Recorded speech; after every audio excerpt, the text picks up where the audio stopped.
Miners, welcome back. I got another request deck today from one of the subscribers here. OSB reached out to me and asked me to play Pox. We had a little back and forth. We both agreed it is terrible in the current meta, but I'm going to play it anyways. Just playing what y'all want to see. So here we are. I just wanted to take a newer version of Pox into a league here, so I did a little bit of digging. I found one deck that kind of was just a traditional Pox deck. Didn't really have any updates to it. Then I saw a couple of Pox decks that had Necrodominance in them, but a lot of them didn't actually have Pox itself. So doing a little bit more searching around for deck lists, I did find this particular 5-0 deck list that was on Reddit, and it has both Necrodominance and Smallpox, and it's also got Vexing Bauble and Barrowgoyf, so it's actually got a bunch of the new Modern Horizons 3 cards, so I was actually super excited when I found this list, and I wanted to take it in. Overall, it's a Pox shell. The whole point is you're trying to grind your opponent out, strip them of their resources, slam one thing that'll take over the game, whether it's a Karn or a Lily or whatever, and basically just make your opponent's life hell, getting rid of all their creatures, all their cards, all their lands, as close to a flawless victory as you can get without annihilating them with a giant spaghetti monster, basically. But there's not a whole lot to say. It's a really tight deck. The only new things, like I said, you've got Vexing Bauble to be able to shut down free counters from your opponent. Barrowgoyf is a tank. I faced it a few times. It also lets you sift through your deck, and it grows itself after it hits. Like, it's a really cool card. It is 3 mana, which is a little bit much, considering it has the same stat lines as a Tarmogoyf, but it also has Death Touch and Lifelink, so it can just stonewall combat entirely. And then Necrodominance, one of the things with the Pox deck is traditionally you're going to end up getting into top deck wars with your opponent, and unfortunately, a lot of times your opponent's individual cards are going to be better than your individual cards, and you can't thought seize the top of your opponent's deck.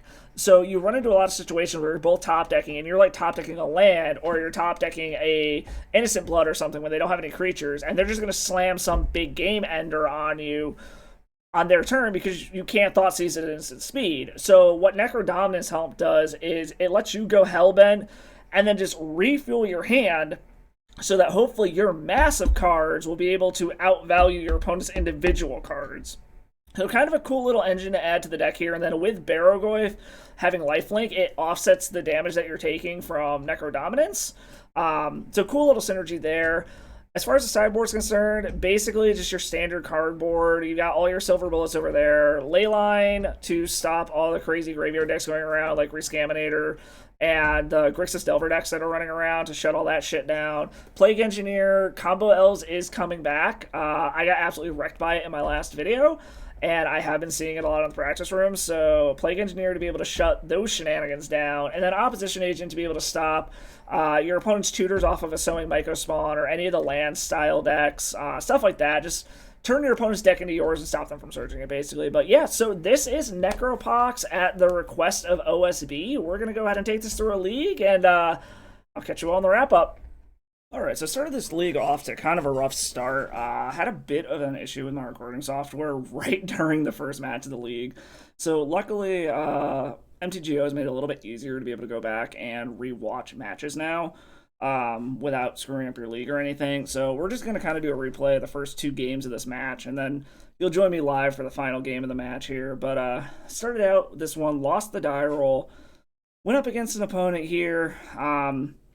Didn't know what they were on, so I kept this hand based off of thinking that I would be able to turn 1 Nile Spellbomb, turn 2 into a Karn, and hoping that that would be enough to be able to get through the game. So that's my whole game plan here. Opponent starts off on something stompy, so I'm thinking this might be Mono Red Stompy. Could be Initiative. I've been seeing a little bit of an uptick here. And they lead off with a Chalice on 1, which shuts down my fast mana and my Nile Spellbomb. So at this point, I'm already at a huge disadvantage. I'm thinking, okay, shit, I'm not doing anything until at least turn 4 at this point now. Assuming that nothing really changes here, I draw a redundant Urborg, so I already know I'm not off to a good start. I'm just like, okay, we'll play a land, see what happens, end up passing the turn. Kind of hoping I draw some kind of 2-mana action, hoping that something happens that I'll be able to pull myself out of this one. Pass it to the opponent, and I'm expecting some kind of busted 4-drop here, especially when they're dropping another Lotus Petal. They play the Plateau, which tips me off. They're definitely on initiative now. And I'm expecting an initiative creature, but they drop a Karn. Now my Nile Spellbomb's just shut off entirely, even without the Chalice of the Void. And at this point, I'm like, well, shit. I don't think I'm going to be able to come back from this. They tick down. They grab Liquid Metal Coating. They end up passing the turn here. I'm thinking, all right, I'm literally never going to be able to get past 2 mana now. It's better for me to just scoop it up, concede the game, move to the next one without showing them any additional information. So that's what I end up doing. I'm just like, there's some world where I might be able to go ahead and grab, like, a Shoulder's Edict or something to get rid of the Karn. But at this point also, if they have any soul land, they can just Microsynth lock me right here. They can just play the Liquid Metal Coating, start eating my lands every turn, then I'm literally stuck on 2 mana forever because Chalice on 1 shuts off my Dark Ritual, and I don't have any kind of soul land. So I just decided I'm going to scoop it up, move to the next game. Alright, I'm going to be honest, I kind of forgot how I sideboarded for this game. It's a few days later when I've been going through and editing stuff, so I honestly completely forget what I boarded in, what I boarded out, but we're going into game 2 on the play. Take a look at my opening hand, and I think, okay, I got a turn 1 Thoughtseize, turn 2 Smallpox if I need it, otherwise I can go into turn 3 Liliana, so I'm going to keep this one. Go ahead and Thoughtseize the opponent here, and I'm looking at their hand, and I'm seeing they kept it to be able to power out a quick Fable with a Mirror Breaker, so I'm thinking, alright, I can take one of the Fables. They don't have the red mana anymore to be able to cast the other one, so they're either going to have to throw it under the Chrome Mox, or they're going to have to draw a red card here. So there's no point in taking the Chrome Mox since they have multiples. Solitude clearly isn't their game plan at this point anyway, so there's no point in taking it. So I end up deciding that I'm just going to take one of the Fables and pass the turn and just see what they do. So I'm just hoping that I dodge red mana from the opponent. Opponent ends up deciding to run out both of the Chrome Moxes and throwing the Fable and the Solitude under them. I think this is just to get their mana under them and get stuff out of their hand so that my discard isn't as good. So at this point, I know all they've really got in hand is an Ancient Tomb and who the hell knows what. So there's only one unknown card in their hand at this point. So they end up passing the turn to me. At this point, I'm just like, well, they didn't play a creature, so there's no point in Smallpoxing. I'm just going to keep working my way to Liliana. I see that I have an Urza Saga, so I have a path forward. I'm thinking next turn I'm going to play Urza Saga, play Liliana. After that, I can start making constructs to be able to contest the initiative. So that's just my game plan here. Again, just going to try to fade a turn if I can. End up passing the turn, goes to the opponent, and of course they end up being able to draw an initiative creature here. Ends up being Seasoned Dungeoneer. So I'm like, okay, well, I have an answer to that, assuming that they don't have any other creatures to be able to follow it up. It does mean they're going to get the initiative for 3 turns before I can do anything about it, just by the nature of the way that my cards line up. So I just stick with the original plan, draw another Smallpox, have Smallpox drawn here.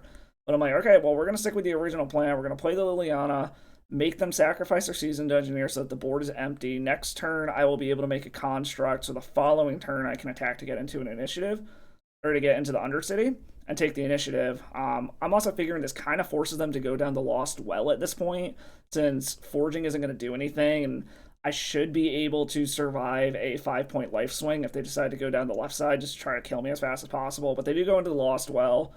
They end up deciding to one top, one bottom here, so I'm like, oh great, they found another initiative creature. And at this point I'm like, I really don't want to have to Smallpox because it's going to push me off from being able to actually contest the initiative. But luckily it ends up just being a Simian Spirit Guide, and they have 1 card left in hand, which I'm assuming at this point is a land because they aren't doing anything else, and they tapped all colored mana to be able to cast that Simian Spirit Guide. So opponent casting a Spirit Guide is the best possible thing that could happen here. So I'm like, okay, I don't really care about the Spirit Guide right now. I draw a land. I'm going to be able to make constructs. I'm just going to uptick, get rid of one of my redundant Smallpoxes, get them empty-handed, which I was right. They did end up having a land, which is why they didn't do anything here. I'm like, all right, so next turn, if they don't have a creature, I can create a construct on their end step, create another construct attacking, get the initiative if they attack with a Simian Spirit Guide, which I'm thinking they care enough about the Lily that they're probably going to attack it because they want to be able to start building up resources in hand. And I kind of waffle back and forth a little bit if they do that, which they do end up going after the Liliana. I kind of waffle back and forth if I want to protect it, but I'm like, no, I need to get the initiative here. So I will let Liliana go. Opponent has 1 card in hand, and they didn't play it, so I'm thinking, okay, this might be a Solitude. It might be like a Touch the Spirit Realm. But I still just got to stick with my original game plan. Make a construct so that I can try to get the initiative next turn, untap, draw another land, kind of getting flooded out here, but I'm like, all right, as long as they don't have an answer for this construct, I can at least take the initiative. So make another construct. I decide that what I need here is to go grab Retrofitter Foundry so that I can start just making a constant stream of servos to be able to block with, and I have the mana to be able to do it on this turn. So kind of just cross my fingers and hope they don't have a Solitude sitting in their hand, swing in, end up being able to connect and take the initiative. After I do that, I kind of realize, like, I probably should have waited until I got the initiative before I played a land drop so I can play the land that I got off of it, but at this point it doesn't really matter. Just grab one of my Mimic Swamps, end up passing the turn. I'm great. Oh, great. They've got another initiative creature. Nope, it's another Simian Spirit Guide. They're just playing that as a blocker. I'm like, okay, cool. I have a blocker back. I can make a chump blocker. There's no way they're getting the initiative here. So they end up just passing the turn back to me. I make a dude on end step just to be efficient with my mana. Untap. Start going down the left side because I'm like, I just need to kill them as fast as possible. So forge up, put the token, or the +1/+1 counters on one of my constructs, and end up drawing another land. I'm a bit flooded out. I could Smallpox here to kind of clear the board, but I'm like, they're on chump blocking duty at this point anyways. They can get the initiative back at will if they draw an initiative creature, and I can make as many chump blockers as I want with this Retrofitter Foundry, so I'm just going to try to push my advantage, get this game over as quickly as possible. And because of the fact that I'm able to make chump blockers at will at this point, I'm willing to go in with both of the constructs just to try to push damage. I could have made another servo there to increase my damage output, but I decided against it. And then at this point, the opponent sees, all right, I'm going to be able to make an infinite board of little creatures to be able to block and keep the initiative, or to be able to go over them if they do end up finding an initiative creature, but they see that they're overwhelmed at this point. They scoop it up, and then we move on to game 3. I believe this is where I restarted my recording software. It was basically right before the opponent scooped up, so I will join you live for the next game when I was able to get my recording software started again. Okay, I think we're back now. Sorry about that hiccup there. So, yeah, basically what I was trying to get at was, like, I'm debating if we need more card selection or if we can ride what we have here currently, but I think we're just going to ride our servo train here and just, like, make more blockers if we need to. Alright, and our opponent scooped it up anyways. However, now they know that they can pretty much mulligan to the nuts, and there's not really anything we can do about it going into the next game. So, unfortunately, I think we got to run it back and just hope that they either keep a slow hand or that they try to mulligan for the nuts and just don't hit it. But we're just going to run it back. Alright, so this is interesting in the sense that it doesn't rely on a 1-drop. So if they're trying to chalice us, we're good. It also deals with a creature and then gets down to Lily. I think we're going to keep this. Our opponent kept on 7, though, so I'm concerned that means they have the nuts. Either that or maybe they kept a chalice hand, like I said. But we'll see. No. Okay, did they keep, like, a nutso turn 2, then? I was gonna say, some acceleration would have been nice. But we'll see what happens here. So the plan is, whatever they do, we're going to Shoulder's Edict on our next turn, play a Liliana the following turn. Just be like, okay, it's just an Archon. I am A-okay with an Archon of Emeria. That's totally fine. Like, that is the absolute best thing that could have happened here. As long as they don't introduce the initiative. Because we're going to be able to Shoulder's Edict that away. Play Liliana next turn. And then hopefully start riding this Urza's Saga to victory. Alright. Do they have a 4-drop for the initiative? It looks like yes. Or is this a Chalice on 2? 4th Aerolingus. Interesting. Well, we're going to have you sacrifice this, and we're going to hope that we can get through the Monarch. The Monarch, while annoying, is less scary than the initiative. I also think we might take a turn off to Smallpox here, and then try to get down an Ensnaring Bridge shortly thereafter. Necrodominance is interesting. So what, we can Liliana down tick, get rid of a creature, hope that they don't get another one, then Smallpox the following turn? Or This is really interesting. I think we could also Smallpox to try to keep them off of mana, play Lily next turn down tick, but that gives them even more turns with the Monarch to try to draw out of this. There's just so many ways this can go wrong, but I think that's what we're going to do here. Unfortunately, I think this Necrodominance has to go.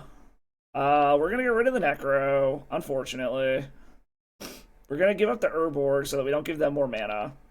And then we're going to hope that they don't have shit going on.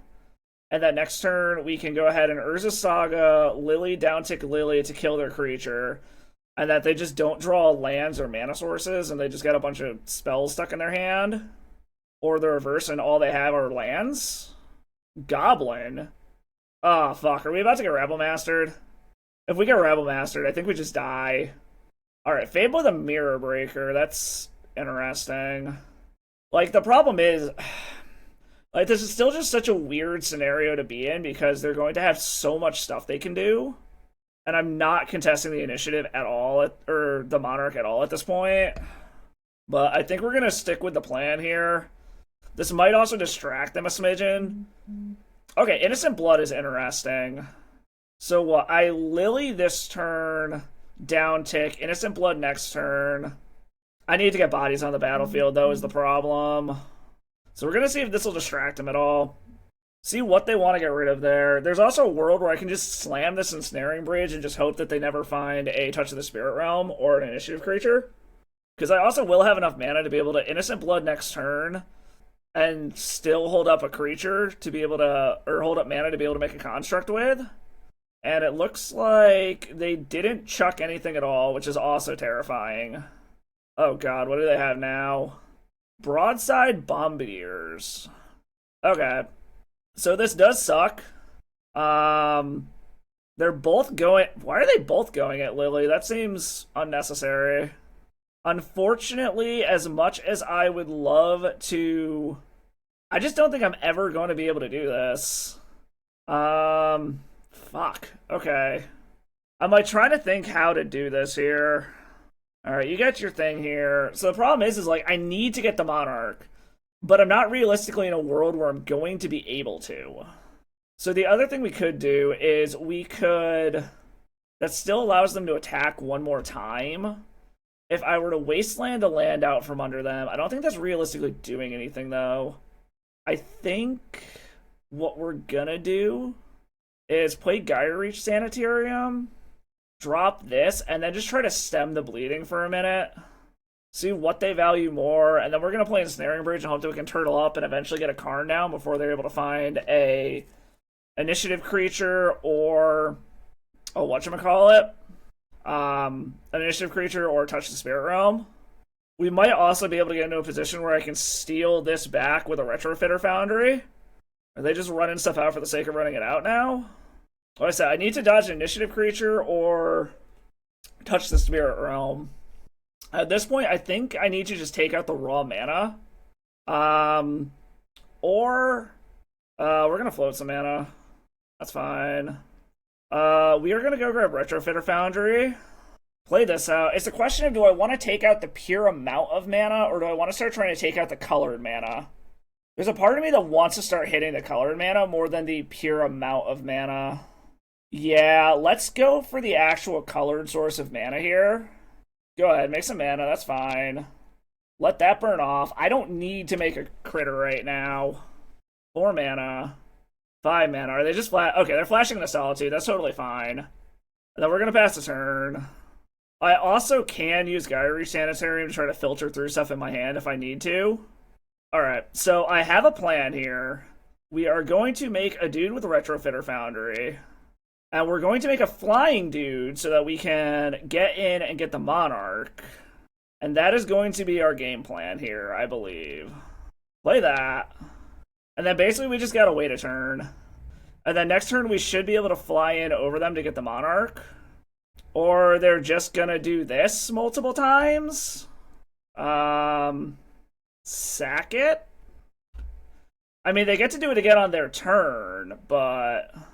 So, like, we're kind of in this weird stare down currently. Alright, they're gonna do this. I'm assuming they're targeting our dude here, yes? we are going to untap and fizzle this by making a dude. So that was an interesting line there. So basically, they just made a bunch of dudes trying to force me to do that just so I can't make a flyer. But now they're also not going to be in a position where they can do that again without me getting a flyer.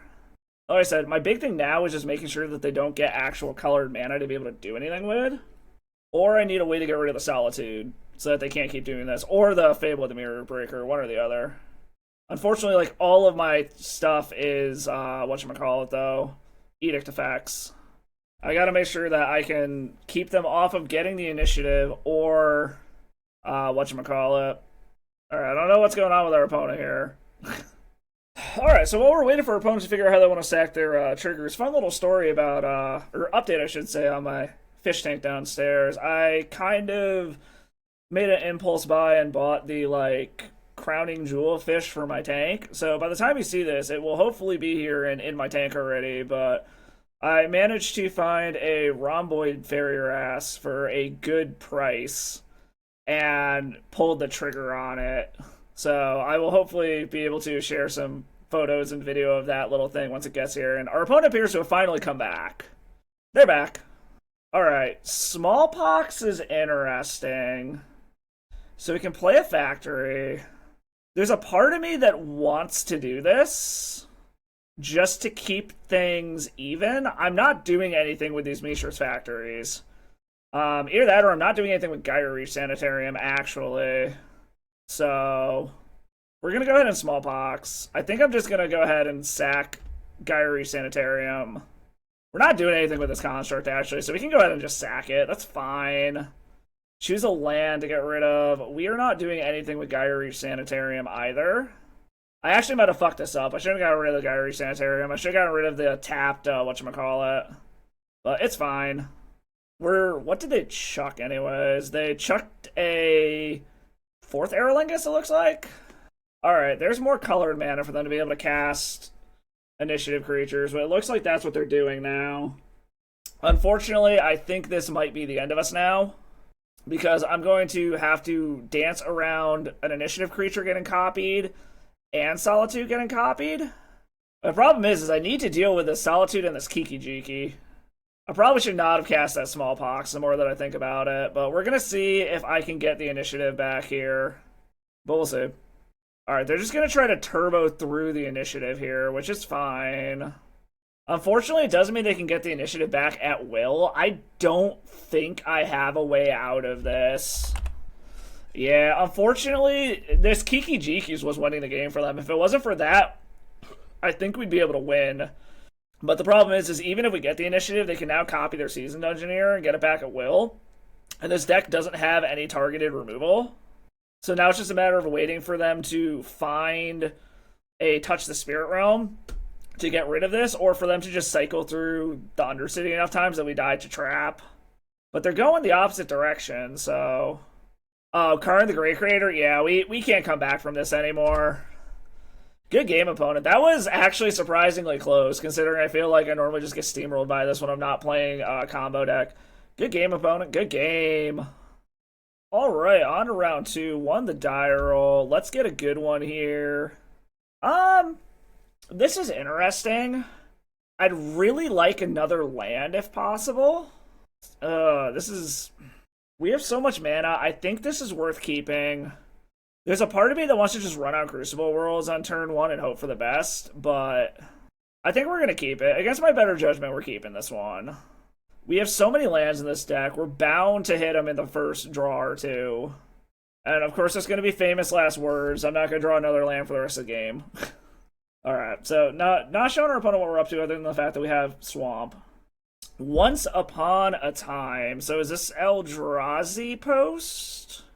Wooded Foothills. Okay, this could be lands. This could be Eldrazi Post of some sort. Bayou. Green Sun. Okay, so this could be combo elves. So there's a part of me that wants to power out this, whatchamacallit, Orcish Bowmasters right now, but it's, as shitty as it is actually fun. Give me a land. Land? Yes. Okay, so now I can do everything I want to here. So what we're going to do is we are going to ritual out a Smallpox. And our opponent is going to lose their entire board state.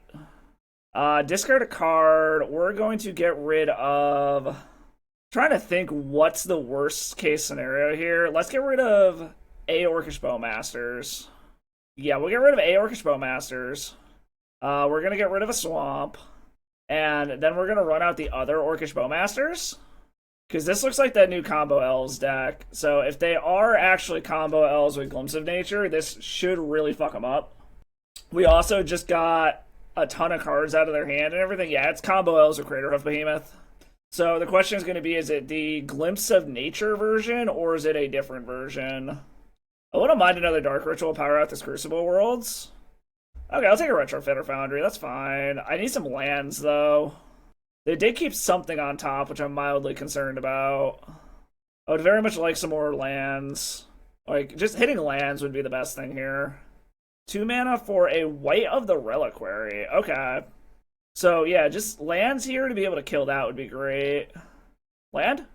That is the opposite of a land. Okay. Luckily, they don't really have anything to do with this white at the moment. Unfortunately, if they can get another creature down, now we're at the point where, like, white actually can do things. It's also always interesting to me that they gave this thing Vigilance. We'll take our 4. We'll just tie up the life totals here. That's fine. Into another white. Okay. So Shoulder's Edict can get rid of one of them. Or we're just not going to draw lands for the rest of the game, I guess. That is a thing, I suppose. We'll probably chump block one of these now. We knew it was a risk keeping a 1-lander, but damn. We will chump block 1. That's fine.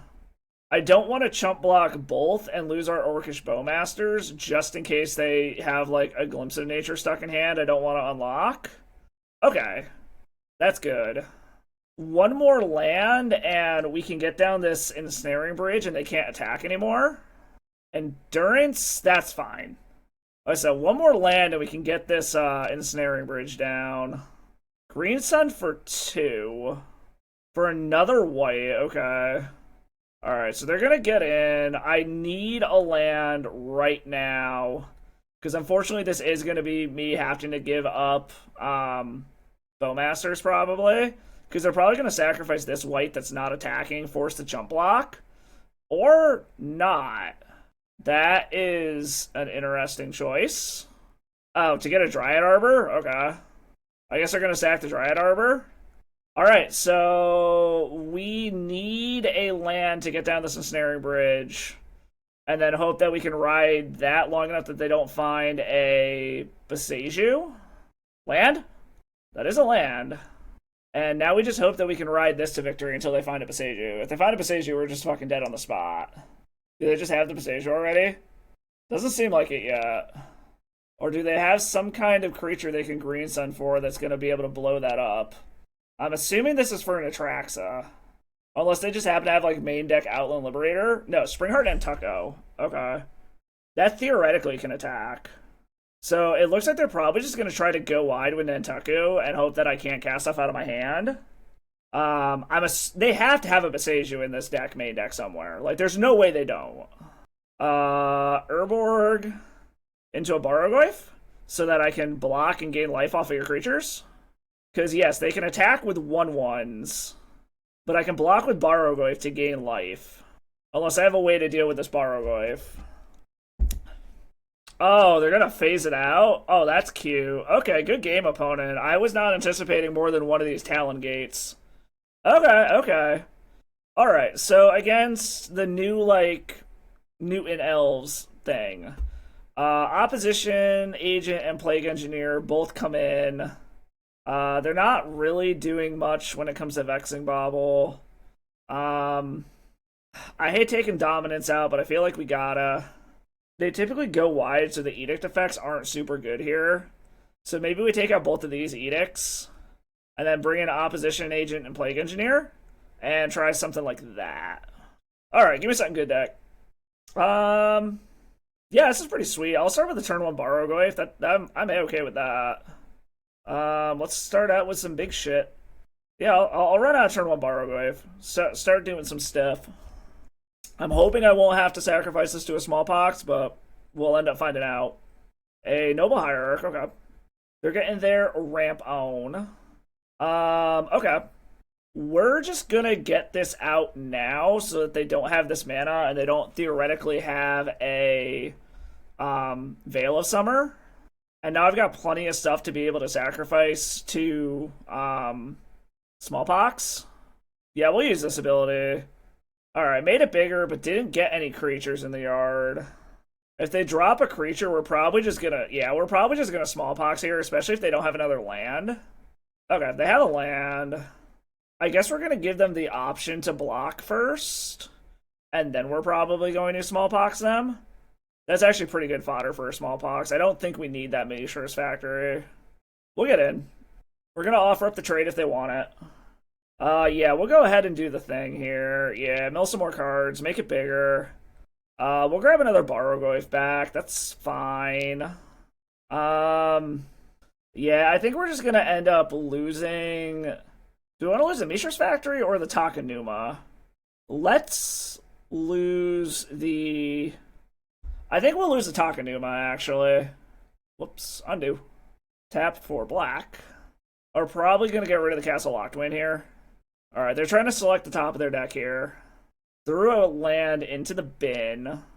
Yeah, we're going to get rid of the Locked-Wing. I don't think that one's particularly relevant at the moment. Sack our Orc Army. And get rid of Takenuma. And then we can always drop another Barrowgoyf next turn, or we can... Yeah, I think that's what we're going to do. We're probably just going to drop the Barrowgoyf, play Urza's Saga, play Barrowgoyf, start getting in, and just see if we can overwhelm their creatures. Or, hear me out, we can Wasteland away one of their lands. Let's offer up the trade again with Barrowgoyf. Okay, they're still not taking it. Yeah, let's see if we hit any other creatures. Plague Engineer and Oppo Agent. I think we're gonna take the Oppo Agent here. That shuts down all of their tutors. Do I want to take them off of a land here, or do I want to just hold up Opposition Agent to be able to... Yeah, we're just gonna play this, hold up Opposition Agent. Like, there's something to be said about Urza Saga, but it's gonna kind of force me to go in and allow them to respond. But now that they know the Opposition Agent is here, they're going to have to be very careful. So they basically never get to activate their Elvish Reclaimer now. Or we just hit another Smallpox and we can kill it. They are getting to the point where they need to chump block this thing. This is an Endurance. I mean, it's still got Death Touch, so even if it gets smaller, it dies. And what is this? This is a 2/4? I've already got lands, so that doesn't actually add anything to the graveyard. Okay, that's fine. This also gives me an opportunity to get Opposition Agent in when they can't do anything about it. And let's just get rid of the Underground Underground Mortuary. And I can pivot onto... Okay, that's fine. Like I said, I can either pivot onto more... whatchamacallit here? They're probably going to start getting in with this. Still no, okay. I can pivot onto Constructs, or I can just play this Barrowgoyf. Or, hear me out. No, I will wait. I will go with the making Constructs plan, and then slam Urza's Saga when I get a chance here. Really? Okay, that's fine. I have plenty of life to work with. Go ahead and get in, that's fine. Alright, let's make some dudes. Do you have an Opposition Agent as well? No. Or at least you're not having it do its thing yet. Let's grab a Nile Spellbomb just to be safe. Play a Swamp. And then I should be pretty free to get in with this Construct here. Like, if they have something to flash in to be able to block it and kill it, that's fine. It's another Endurance. It looks like it? Yes. Another Endurance, okay. That's fine. I still have plenty of life to work with here, so I'm not super concerned yet. I also have this Barrowgoyf coming down that's going to be able to just effectively stonewall anything they do. Windswept Heath is a dead card. Just gonna cast a Once Upon a Time, okay. Trying to see if they can find something relevant here. Another Elvish Reclaimer. Also fine. So this might be a good spot to just nuke their graveyard when they try to get in. If they attack with both, that's probably what I'm going to do. Get really interesting. Okay. I mean, I suppose that's fine-ish. They're getting in for 2. They're offering a trade. I'm not going to take it. I think I am going to cycle the Spell Bomb, though. Get rid of your graveyard, draw an extra card. Wasteland is whatever. It is mana, so that helps, but it's not something I particularly need at the moment. Another land. I think we're just going to go ahead and slam Barrowgoyf here, just to have something that I can effectively block with if I need to. The Reclaimers also can't really profitably attack anymore. Or they're just going to keep exalting things. I'm probably just going to chump this with Orcish Bowmasters if we're honest here. It's only 4 damage. We're fine. Alright, what do we got? A Thoughtseize. That's a dead card, so that's an easy chuck to Smallpox. We're going to go ahead and do this. We're just going to go ahead and junk my token. I can now start trying to Wasteland lock them out of the game. And I have unlimited lands now. My Barrowgoyf also should be big enough now that it can block anything other than this Endurance. I do need to find a way to close this game out, though, is the problem. Alright, yeah, they're seeing that there's not good attacks anymore. Another Wasteland. Let's just play the Macer's Factory out of the yard. And I think we are going to blow up one of their lands. Just try to restrict their mana as much as possible. Because there's still only 2 lands in the yard. Okay, they're going to Force of Vigor the Crucible Worlds. That's actually kind of okay. I don't need it. Alright, they have all the mana in the world now, but I also have an answer for that. However, it makes their Elvish Reclaimers bigger, which is problematic. I do need to find a way to close this game out. That being said, my Barrowgoyf is much larger now. Alright, I don't hate that. There's something to be said about maybe I should attack in with Barrowgoyf, but I'm going to wait a turn. Another Gaia's Cradle. Okay, so they're doing this to make their Reclaimers bigger. That's fine. We're just going to take a natural draw here, I think. Into a swamp. We're going to go ahead and do this now. See what we draw. A Castle Lockdwayne. Okay, I don't hate that.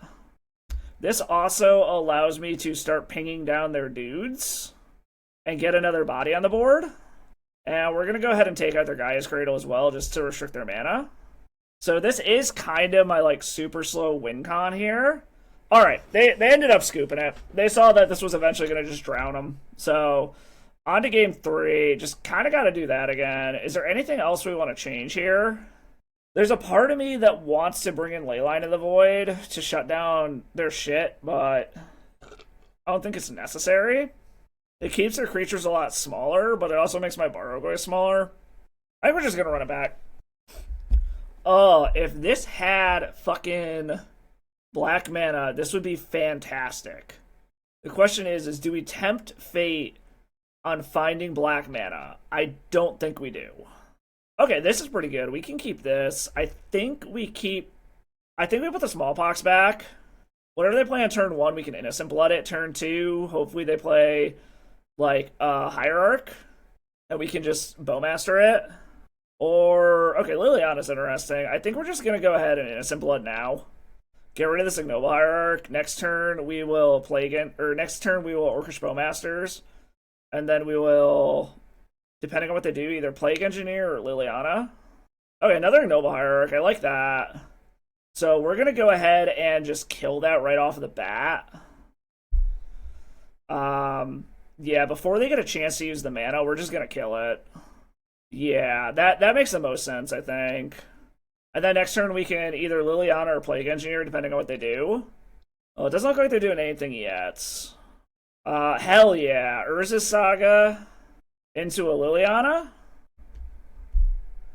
I don't think we need this Macer's Factory, so we're going to go ahead and just get rid of that. I care more about my persistent mana sources. I don't think we're going to win with creature lands.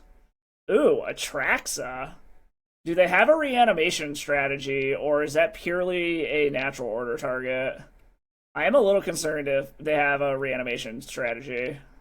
Okay, they did have an endurance. I kind of sussed that out. Okay, they're putting it back in. I am a little concerned if they just have land into natural order. It doesn't look like it. Going after Lily. We will chump block. That's fine. Alright, so they did have the land. Are they just going to natural order to try to refuel? Because if they do, I can just negative and kill the... Yeah, this looks like it. So they're doing... Oh, Green Sun Zenith for 3. What do they have for 3? Oh, Grist. Okay. We can throw Plague Engineer down on Insect. Or we can just wipe their whole fucking board right now. But I don't think that's the correct answer. We're gonna play this. Insect. Tick up Lily, get rid of whatever your last card is. It was a Talon Gates. And then we will go ahead and swing at Grist just to keep it in check here. And then we will see where we go from here. They are in top deck mode. They could swing in with Endurance first, try to offer me the trade. Or they're going to swing in with Lair of the Hydra. I think I just let Lily go here. Like, they're both going after Lily. Because whatever I do, it gives them a chance to make a dude. But they can always just down tick, but it makes them get rid of one of their creatures. Yeah, I think we're just going to let Lily go here. I don't think we need it for what we want to do. And they're still going to have to lose one of their creatures if they want to down tick Grist. Okay, they are going to down tick Grist to get rid of their land to kill Plague Engineer, I'm assuming? Yes, okay. So Grist is going to die, and we're back in top deck wars. Dark Ritual? We're going to make a dude. And then I think... Do we want Retrofitter Foundry, or do we want Nile Spellbomb? I think we want Foundry to be able to start going wide. And we're going to make a dude with the floating mana. This also could mean they have another Grist in hand, which is why they're opening this Grist up to just die like this. Alright, they are going to try to make multiple Endurances, I guess. Yeah, that's fine. We'll take 4. I don't really care about that. We're going to be able to make our construct bigger than it soon enough anyways. Ooh, okay, they can make a copy of it now. That's unfortunate. Alright, so I need, like, a Shoulder's Edict to be able to get rid of a non-token creature. Or we just get an Ensnaring Bridge and they can't do anything anymore. Do I care? No, we're just going to slam the Ensnaring Bridge. Make all the Endurances you want, opponent. We are going to try to make a flying army. But I guess they have a reach, so I can't actually get through that way. So I still need to find a way to actually close this game out. Once upon a time. What are they going to find? A Boseiju is a problem. If they have Outland Liberator, that's a problem. And just a fetch land. I guess they're just going to make more Endurances, is their plan. Because they can make 2 Endurances like this. And they're just going to try to go wide. Basically, I need to slam a Karn. That is a Karn. I need a land now. So I need a land to be able to do anything here. And once I get a land, I can Karn, and then I can start picking off their lands, and eventually work up to getting a Mycosynth lock going. Hopefully. Assuming, again, they don't have a Boseiju. We're just going to go wide for now, just make sure we have a lot of bodies to block with, and make the construct as big as possible. Come on, land. That is a land. Since their creatures are so big, I am still going to go get a, whatchamacallit here. I'm going to go get a Liquid Metal Coating so that I can start taking out their lands next turn. Their creatures are still too big to be able to attack Karn. And I can block as well, even if they have the Boseiju. Like, a Dark Ritual off the top would be the absolute best thing possible here. Just going to make another Endurance, that's fine.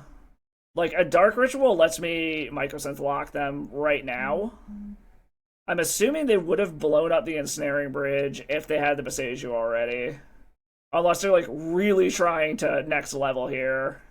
I think we are going to go ahead and just kill the Gaia's Cradle now. Just kill the Gaia's Cradle. Alright, I need one more land, and I can go ahead and Lattice lock them out of the game for the win. Assuming that their next few draws are not a, whatchamacallit, Boseiju. Okay, Hierarch can get in under the Ensnaring Bridge, but I've got big enough blockers that doesn't matter. Okay, cool. A land and we win. All we need is a land, a Dark Ritual, any of that, and we win. Make a Deuterino. That is a useless Thoughtseize, so that doesn't actually do it yet. Make a dude. Now we grab a Nile Spellbomb. I've still got to find a way to get through a bunch of shit here. And hopefully our opponent isn't the type that's going to be like, oh, well, show me your actual win. Because I've got to find a way to get through all these endurances. Like, I have ways to do it. Alright, they're just going to fetch to make another endurance. Alright, that's fine. Picking off your lands, and then we will pass the turn. I need a Gyre Reach Sanitarium, I think, is the big thing here. So I might go ahead and cycle this Nile Spellbomb just for the sake of trying to hit a land. White of the Reliquary, that's fine. Yeah, I think I'm just going to cycle this Nile Spellbomb to increase my chances of being able to get a land. Just to increase my chance of getting a land. They can shuffle their graveyard back in if they want to. Doesn't seem like they are. Okay, there's a land. Making another endurance. Like, the thing is eventually I'm going to be able to make enough flyers to go wide of all of this. The problem is it's going to take forever, so we're going to see if the opponent does the honorable thing and scoop, or if they're going to be like, no, play to the clock. Okay. Just to get more shit out of hand, we're going to do that. Alright, is our opponent going to do the honorable thing, or are they going to make us play this out? Alright, our opponent is officially locked out of the game now. And now I just need to start getting my F6 value. And it looks like they are not going to scoop. No, they're going to try to make me time out. Which, I mean, that's fine. Eat a land. Smallpox. Start working our way through everything that they got. Let's get rid of a servo token. And then we can get rid of Mishra's Factory because we're not doing anything with it anyways. And then F6 through the turn. Like, they can't do anything, so they're literally just trying to get me to time out. Hold on, wait. Turn off auto yields. Shit, okay. I meant to make a flying dude. Wastelands, whatever. Tick up, eat their last land. Pass the turn. So yeah, our opponent is not going to do the honorable thing and scoop. We're going to... Yeah, they're going to be a pain in the ass about this, which is unfortunate. This is a win in the books, but our opponent's going to be a pain in the ass about it.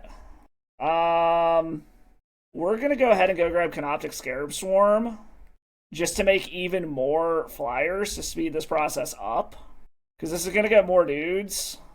Exile your graveyard. Make some flyers. Make a dude. And go through the turn. The problem is we need to get to a point where we can get 16 of these motherfuckers. And our opponent's going to be a pain in the ass and not fucking scoop. Innocent Blood. Just to keep working through their shit. We can sack one of these guys. Eat that. Pay 1.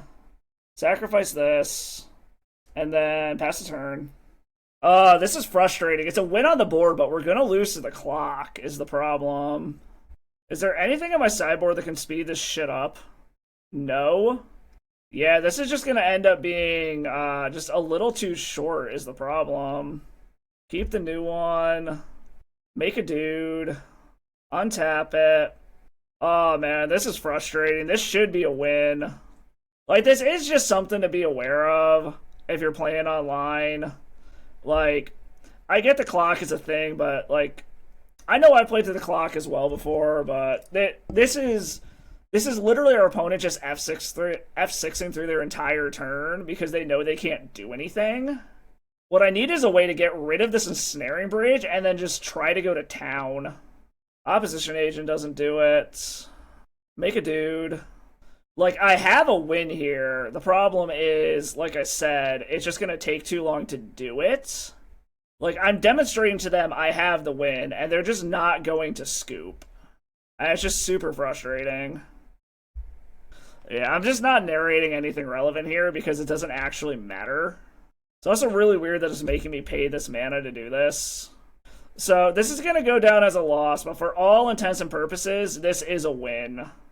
If I can find a way to get rid of this ensnaring bridge, I might just say fuck it, get rid of it, swing out, and see what happens. Just gonna make more dudes. Like, they're whatever. I was gonna go through the turn now. There's a weird world where I can slam both of these things, get a Innocent Blood, turn my ensnaring bridge into a creature, sack it, and swing out, and just kind of see what happens. But I think I still just die regardless. Because I don't have trample. They have a bunch of flying blockers. Yeah. This is going down as a loss, unfortunately. This should have been a win, but Our opponent did not do the chivalrous thing and scoop up when they knew that they were locked out of the game. Oh well. This is something to keep in mind if you're playing a grindy deck like this online. Like, you're gonna meet opponents that do this kind of thing, but oh well. On to the next one. Alright, on to round 3. Won the die roll. Let's go. This is a turn 1 Lily or a turn 1 double Thoughtseize. I think we're gonna go ahead and keep this. Actually, we might Thoughtseize on one, just to see what our opponent's doing, and then Lily. This allows us to select what we are discarding. Oh, it's High Tide. Okay. Well, we're grabbing the High Tide. This also, if we draw another land, it lets us Thoughtseize into Liliana. It's really weird that they changed it so that it doesn't automatically take out what you discarded from their hand anymore. Alright, a land would be great here. Give me a land. That way I can Thoughtseize first. Wasteland doesn't. Alright, I had a feeling the opponent was going to brainstorm. That's fine. They are down 1 High Tide, which is good. However, they do have ways to wheel their deck if they need to. Oh, opponent is Force of Willing this. Okay. Alright, Lily resolves. Another land to be able to slam this Barrowgoyf would be nice. So the thing with this... Ooh, draw off the Fleshlight. Okay. So the thing with High Tide is they do need a certain threshold of cards. So, like, the best thing that could happen here is if we were to... I'm assuming this is a Ruby or a Sapphire Medallion, yeah. The best thing that we could have happen here is land. I don't think we want the Crucible Worlds. That's fine. We also do just have this Liliana uncontested, basically. Like, again, what we want is a land to play Barrowgoyf. Lorien revealed, okay.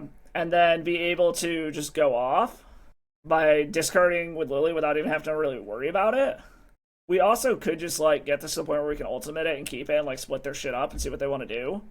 Because we might just be like, do you want your lands or do you want the medallion? Cycling a Cloud of Fairies, okay. Alright, still not hitting lands, which is good. Like I said, a land or a Dark Ritual would be the absolute best thing here. Alright, that is a land. Slam Barrowgoyf. And now I have a clock. And make you discard a card. Got rid of a Mind's Desire, okay. Like I said, the nice thing about going up against High Tide is they do need a critical mass of cards to be able to actually do anything. So if I can keep them on only, like, 1 card for the remainder of the game, then that greatly works to my favor. And they're down to 1 card, so they're going to be top decking, and I don't think there's a way... Like, I suppose they could get back into it. What did they discard? They discarded an Echoing Truth, okay. So they just decided that wasn't worth casting, I guess? Like, what they should have done is cast that in response to the trigger, because that would have made me discard my Barrowgoyf. And I will absolutely do this just in case I hit a...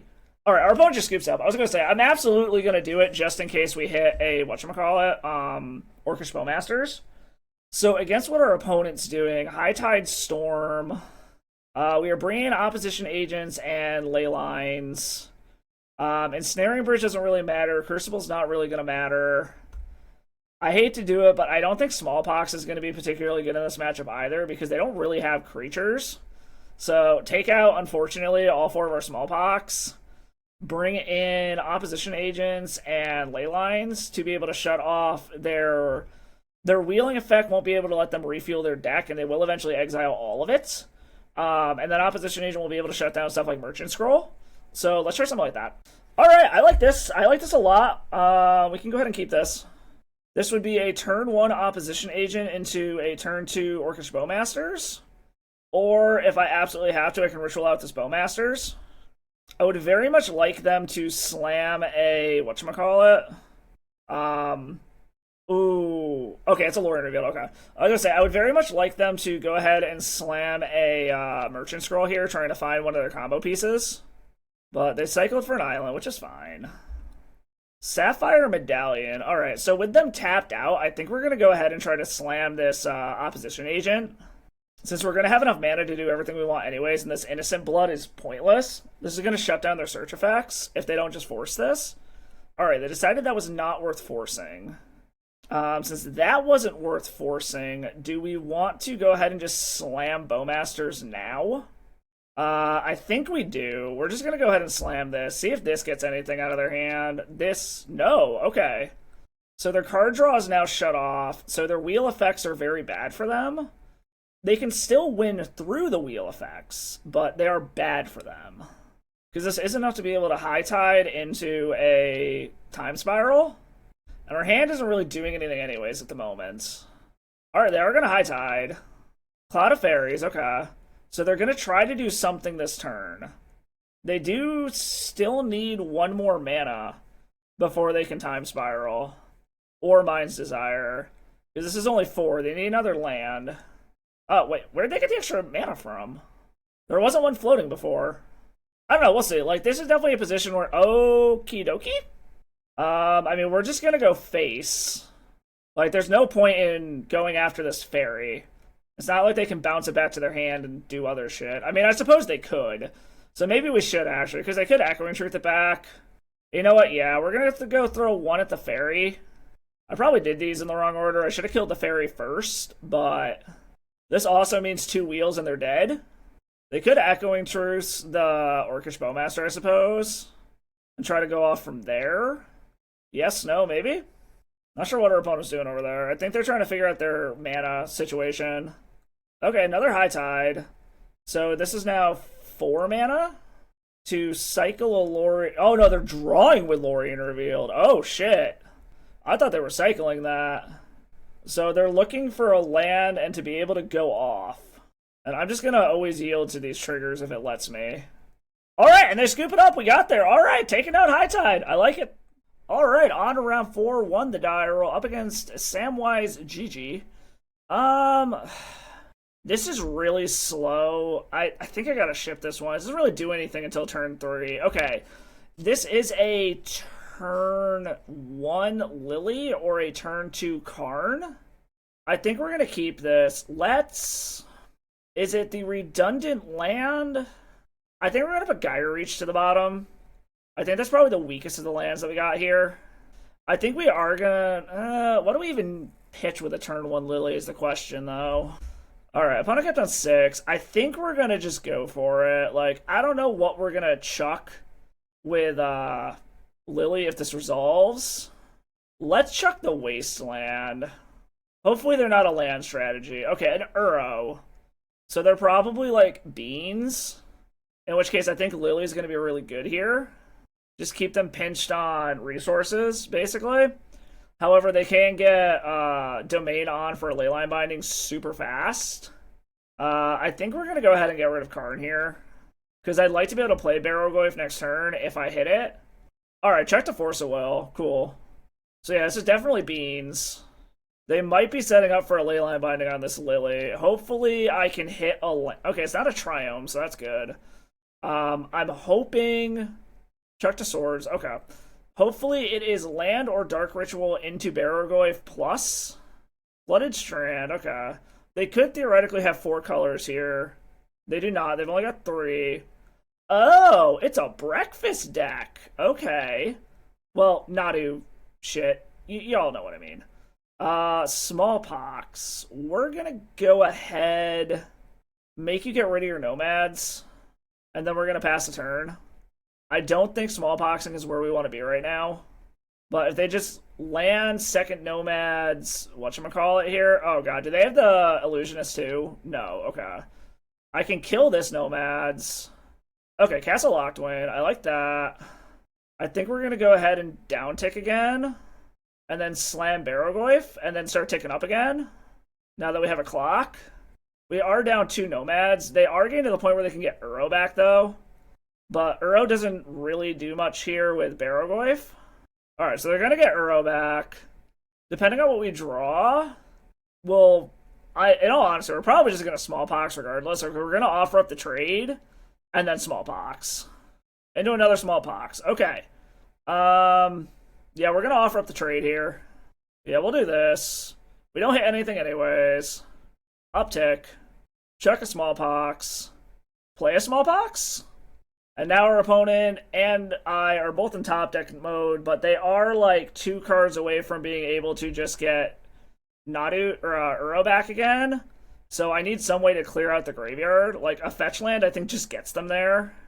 So what? We can try to cut them off of a land here, but I think we're just gonna pass. Because, like, we could Smallpox, try to cut them off of a land so that they can't get Uro back. But they're just a fetch land away from being able to get it back anyways. Okay. So we might just Smallpox here, keep us both in top deck mode. There's a Wasteland. I can't cut them off of all of their colors, but I can cut them off of everything. I think we're going to uptick and pass the turn. Alright, opponent's brainstorming. That's fine-ish, I guess. However, that does give them Uro back. Shit. Okay, they've got Uro back like a dozen different ways now. So I'm going to need 2 Edict effects. Lush Portico, so they're trying to set up whatever their next draw is going to be. They like whatever it was. And now they're getting Uro back. So they get to draw whatever it was. So like I said, oh, it was a land apparently. Like I said, what I need is another Edict so that I can just wipe the board and we're both back to whatever. However, they have more mana than we do. I guess that's a way to do it.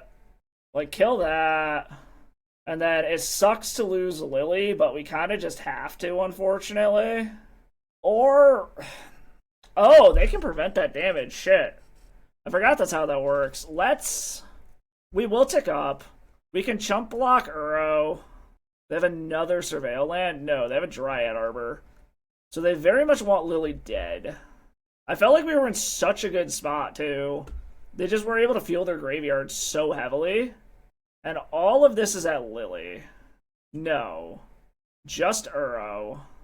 Let's ping the Dryad Arbor. And we will chump block with the Orc army. I will let them decide what they want to sacrifice. And it's Nadu. We're just going to go to the next one. I don't want to deal with, like, going through all the clicks that Nadu involves. Like, it's not deterministic, but the fact that they can do this a minimum of 6 times each turn is just annoying. Honestly, I'm kind of coming around to the idea that, Nadu might need to be banned in this format too. Like, my list of cards that need to be banned is actually kind of increasing. Like, obviously Grief needs to go. I'm really coming around to the idea that Psychic Frog also needs to go. That card just makes some absolutely insanely ridiculous play patterns. And I'm starting to come around to the idea that Nadu might need to eat a ban here too. We can move these both to the sideboard. Those are pretty easy. Necro just hasn't been something I think I've like ever wanted is the problem. And let's trim 1 Dark Ritual. Slow down a little bit. Let's try something like that. This is super slow. We gotta mulligan this. This does stuff, so we're gonna go ahead and keep it. I think we're gonna put the redundant Smallpox to the bottom. This is a turn 2 Karn if our opponent doesn't have a Force of Will. Which I know is asking a lot, but... alright, playing a Surveil land. Through Living Wish. That's spicy. I like Urza Saga. That gives me an alternative win con here. If I can actually get this Karn to... or if this Karn doesn't stick, it gives me something to do. I'm assuming this gets... ooh, it did not get forced. Let's go ahead and grab a Liquid Metal Coating. We might just try to Liquid Metal Coating them out of the game. We'll see what they do. Like, especially if we draw Thoughtseize, that's 100% what we're going to do. They could go get, like, a Xander's Lounge and have full domain and get rid of this, but no. They appear to not be a domain build. Cast a Ponder, chooses not to shuffle, and gets a Dryad or gets a Noble. Okay. So the question becomes, is do we think they have the Force? I'm going to go ahead and say yes, they have it, and we're just going to make a construct. Because I'd rather get bodies on the board at this point. Unless it's like land, Shuko, Nadu, and then it's just like, fuck. But we'll see. There's land. There's Nadu. Is it Nomads and Core? Is it fucking Shuko? It's Nomads. God damn it. Okay. Well, we basically just gotta hope that they whiff. They hit a Swords. Like, this is basically over. Yeah. Like I said, we basically just gotta hope that they whiff between their 6 fucking draws. which this can go get a Dryad Arbor and get 2 more. And there, yeah, we're just gonna scoop this up. This isn't worth sitting through. Like, this is not worth my time at all. Like, I think I've come around to Nadu needs to be banned. I really think it does. Not necessarily because it's overpowered, but just because it presents these, like...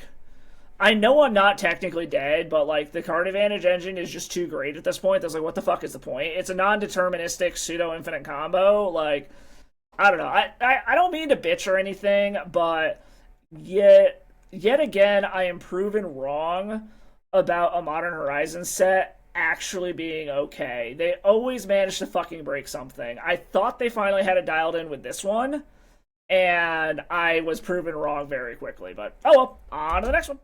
Alright, into the final round. Playing for half of our entry feedback. Won the die roll. We did win a lot of die rolls today, which has been nice. So, this is 1 land, Thoughtseize. Hoping we draw stuff in the meantime. Do we trust this deck to draw lands? You know what? Because I've got triple Thoughtseize, I'm going to go ahead and keep this. Alright. Let's see what our opponent has going on over there. Oh joy, it's this bullshit. Got it. Well, we're going to take the Psychic Frog. I don't want to deal with that. The other card that I said needs to eat a ban. As long as we hit our lands, we're in a pretty good spot against this deck, honestly. Because we can shut off Force of Will pretty quickly. Alright, just need to hit our lands. Our opponent brainstormed.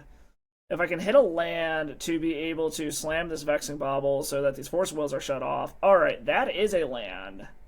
We are going to go ahead and slam Vexing Bauble. We are going to Thoughtseize you again. DRC, Murky Boy, Force of Will? So what? If I take Dragon Rage Channeler, they don't have the mana for Murktide Regents? So I'll take the Dragon Rage Channeler. So actually they can, but it's only going to be a 3/4. Alright, so I think depending on what we do, we're just going to start Thoughtseizing Murktide Regents here. Okay, I don't hate lands. That actually lets me... I lose Karn if I do it this way, though. Is that worth it? Probably? I don't think Karn's going to be super relevant in this matchup. Take Murktide Regent. So they've got 4 cards, which is... Probably should have double-checked all this. That's gone, that's gone, that's gone. I believe it's these 4. And I have an answer for the Murktide Regent that they play now as well. Or no, they had a land. So it's this plus that Delta. Or not the Volcanic Island, which they chucked the Volcanic Island anyways. Why are they holding on to this Force of Will? Like, that's what I don't understand. Like, they can play Murktide Regent, and then I just down-tick this and it's dead. They have to play 2 creatures to be able to get one of them to survive. Which maybe that's what they have. This looks like Murktide coming down. Do they have a second creature to insulate it is the question. There's Murktide. Do you have... No, you don't have a second creature to insulate it. Do they have a Lightning Bolt? Is that what's going on? Okay. I mean, each non-token cast, and this allows me to be able to uptick Lily still? I am not super sure what our opponent's doing over there. Do they finally get rid of their Force of Will now? Yes. Okay. They finally get rid of their Force of Will. They have 1 card left, and it's not a creature. So I'm a little confused what they have going on over there. Alright, Dragon Rage Channeler. I can downtick and kill it. Well, we're gonna go ahead and downtick, I guess. If they got a bolt, they got a bolt, but then they're in top deck mode. And it doesn't look like they had a bolt, so I'm not super sure what the hell's going on over there. They just got runner creatures, I guess? Is that their plan? Into a land. So let's play Barrowgoyf, I guess. Let's sack your dude again? I'm not super sure what our opponent has going on over there. Like, them having multiple creatures is kind of scary, but if they just keep hitting runner creatures, it's annoying. Okay, there's a Brainstorm, so it lets them shuffle their hand around a little bit. And they have the Polluted Delta to be able to change things up. If they can find Murktide Regent number 3, this is bad. Is this really Murktide? No, it's a Psychic Frog with... It can get flying, but it can't grow. Okay. I guess that's fine. This does nothing anyways. Well, let's see what we hit off of Barrowgoyf first.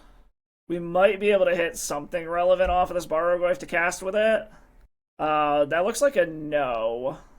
So, I mean, let's just each discard a card then. The Psychic Frog is annoying. Like, if they want to just pitch their one card to grow it to kill Lily, they can do that. But they're also facing down a real clock with this Barrowgoyf. And it looks like that's what they're doing. They just want to kill Lily. They do get to draw off of it, which is annoying. But they are on a real clock here. It doesn't look like whatever they drew was a threat. It also grew our Goyf into a 2-turn clock. Playout Factory. I don't think going after their mana is a winning strategy here at the moment. Like, I wouldn't mind hitting another creature to be able to play. Still no creature. Okay. And then if they forget to give Psychic Frog flying, I can always animate Mishra's Factory. I think we're going to force them to do it. Not sure what our opponent's doing here. Deciding what they want to take out of their yard, maybe? Alright, yep, they're giving it flying. That's fine, I guess. They're still facing down lethal if they don't have a way to either deal with Barrowgoyf or a blocker. And they do get another draw. Do they have another creature? Wasteland can kill the Mishra's Factory. That's fine. Do you have a blocker or a way to deal with the Goyf? You have 2 cards. There's a halfway decent chance that they're just counters. Alright, they're passing the turn. I mean, we're going to attack. I don't think they have any flash creatures. This would have to be like a Brazen Borrower to bounce it. Alright. Opponent's giving it flying? I'm not super sure why. Oh, they're shrinking it? Okay. Hit a Orcish Bowmasters. It's literally what I was about to say. Grab the Bowmasters for the ping. And ping you for the last one? I can pay for a hardcast Daze. You can't force it? And they scoop it up. Alright. Shit, Barrowgoyf pulling it in. Woo! Okay. Against what our opponent's doing. Bring in ley lines. There's something to be said about Plague Engineer, but I don't think it's worth it. I think it's just going to be the ley lines. Trim. Let's put these in the sideboard. Again, Necro seems like a liability, so I don't really want it. One more cut here. Let's take Nile's Spellbomb, because I'm bringing in the ley lines anyways. So let's bring in the 4 ley lines, move the artifacts to the sideboard so Karn can get them, and then take out Necrodominance, because I think our life total is going to matter too much. So yeah, let's try something like that. So this is a lot of creature removal, which I don't hate. I think we're going to keep it. It's a little wonky, but it's a lot of creature removal to be able to take out their first couple of turns. Depending on what we draw too, we might just go ahead and Smallpox here. We draw an Orcish Bowmasters. I actually kind of like that. They have a force because they're considering forcing this. Alright, so opponent is forcing. Okay, that's fine. Put a Mishra's Bauble in the yard, so they could have this turned on pretty quickly. But next turn we should be able to Bowmasters and do something else probably. Depending on what they do. Okay, that's card type number 3. Can they get the 4th to turn channeler on? Psychic Frog. Okay. So we might be able to just take out everything here. And then they're on basically nothing. We just need them to not have a Force of Will. Do you have another counter? Is it another Force blue card? No. Alright. Bop that.